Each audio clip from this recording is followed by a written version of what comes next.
Problems are actually opportunities. It's tough to think of them that way. We face a problem, we just want to kick our toe in the dirt and have a pity party. Well, think about whatever problem you have right now and have a little pity party. I'll wait here.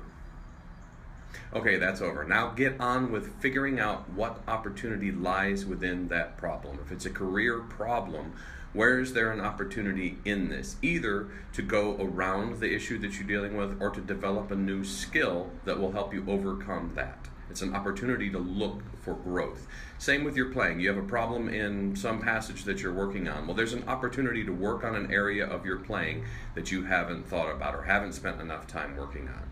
So figure out the problems in your life and reassess them or look for the opportunity, because remember, if you have a complex challenge, don't try and tackle it all at once.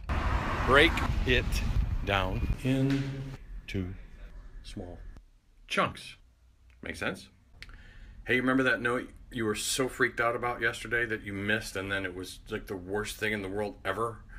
Yeah, nobody else does either.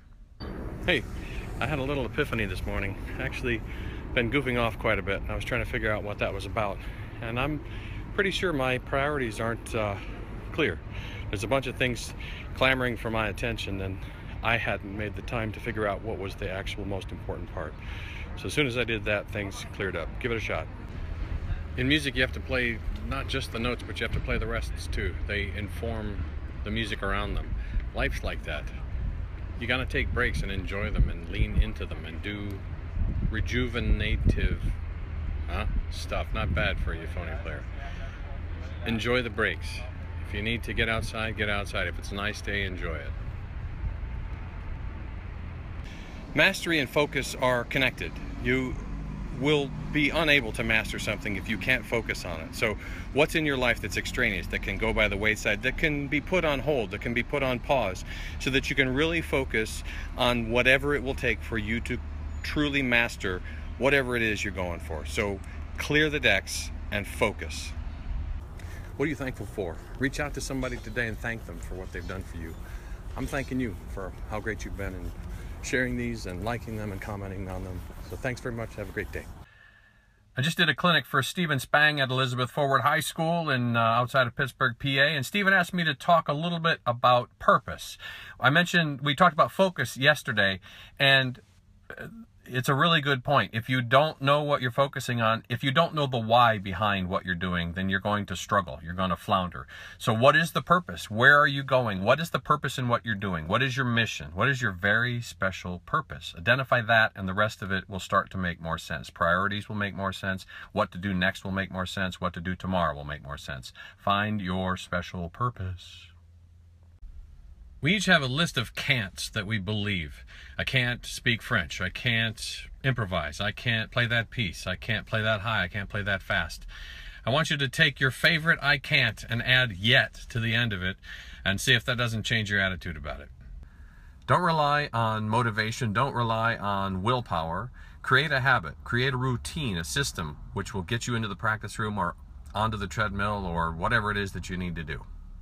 You hear people talk about living a life of balance and being in balance and got to get back to balance and a work-life balance, and life doesn't sort of work like that. Balance is, if it happens, it's usually momentary. My last weekend was crazy out of balance, and you just have to realize that that's part of the process, and it takes you a couple days to get out of balance, might take you a couple of days to get back into balance, especially if you hit your head on a tree.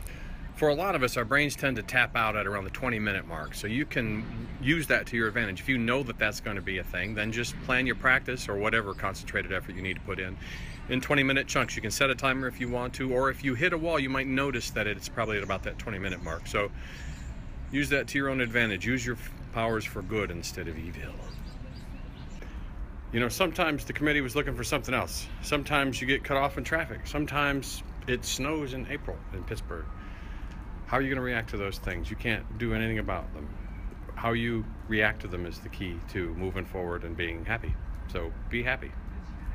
At some point you have to act. You can plan and you can think and you can cajole and you can wonder and you can fret and you can wring your hands and you can ask questions, and you should do all of that stuff. But at some point you have to act. So do something.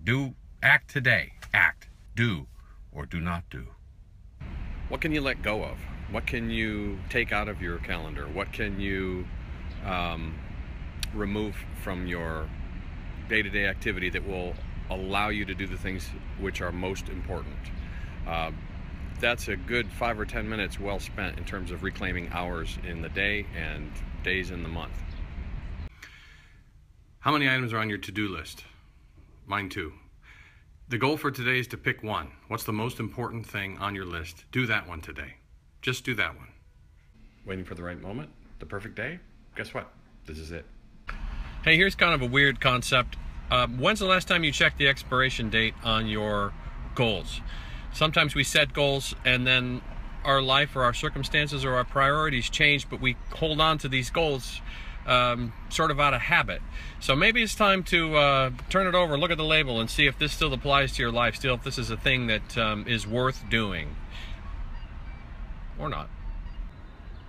If you're working on a musical passage and you make the same mistake more than once, you're wasting time. It means you didn't write down that there's a problem here, you didn't isolate the issue, and now you're reinforcing the wrong thing. So take a pencil and write it down. It'll take 2 seconds and then you won't mess it up again.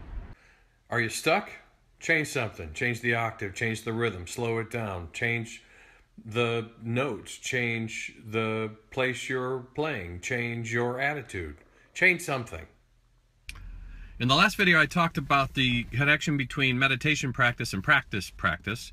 And I want to throw another concept that's related to this at you.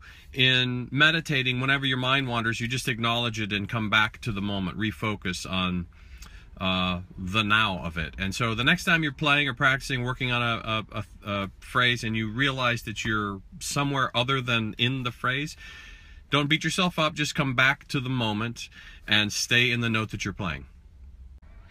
Hey, it's Lance. This one's an easy one, actually. When in doubt, write it down. If you're trying to remember something, don't assume you're going to remember it. You won't. Chances are you won't. So if instead of missing that note for the 5th time, or you can't quite remember where the trouble section was in the music, just take your pencil and write it down. If you have a goal, write it down. Make it real. Make it a thing that is something you can look at, something tangible, and something you can strive towards. Steve Martin said, "I'd do anything to get in shape except to work out and eat right." Fear frequently stops us from doing the things that we most need to do because we're afraid of failing. If you're rotten at sight reading and you never sight read, you're never going to get better at it. So you have to face that fear and just accept the fact that you might sound bad on the way to sounding better. So I'm going to go not work out and not eat right. Today I want to talk to you about fundamentals. So if all you do today is work on your tone quality, your intonation, your time, that's a win. I know we're all busy, you don't have tons and tons of time to practice, but if you just work on the fundamentals, you're going to be better than you were yesterday. By the way, I have a Van Gogh tree. Let's see if I can show you. You're there. Ooh, beauty spot. Things don't always go according to plan. Sometimes the unexpected happens, sometimes things you don't want to have happen. You can freak out, or you can expect that these sort of things will happen from time to time and plan accordingly. Hey, this is Lance. I got a weird idea I'm experimenting with, and I'd love to get your thoughts on it. And if you could help me think it through, I'd appreciate it. Or share it with somebody who you think you might find it useful. I've been meditating lately, and that's been really helpful in lots of ways in my life. It's having a big impact. And meditation is often thought of as a meditation practice. And so the notion that I'm considering is that there is probably an advantage for us as musicians to think of our practice as practice, which sounds like the setup to a joke, but isn't in this particular instance. So as you go through the course of your day, think of practice as a thing that is more all-encompassing and not limited to the room. And like I said, share it, think about it, let me know what you think. And practice is 2/3 of the way to Carnegie Hall. So who knows?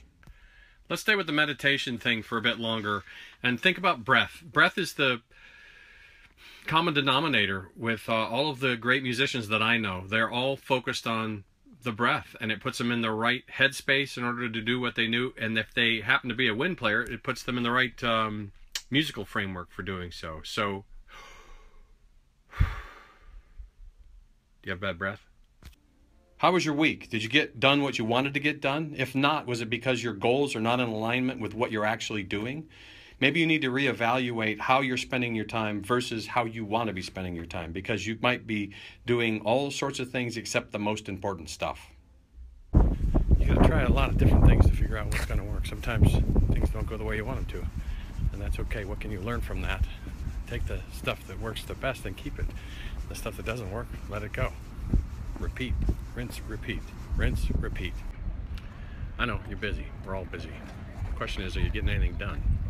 What's the most important thing you can do today, this week, this month, that would make a big difference in your life, instead of just going around in circles? See what I did there? Subtle.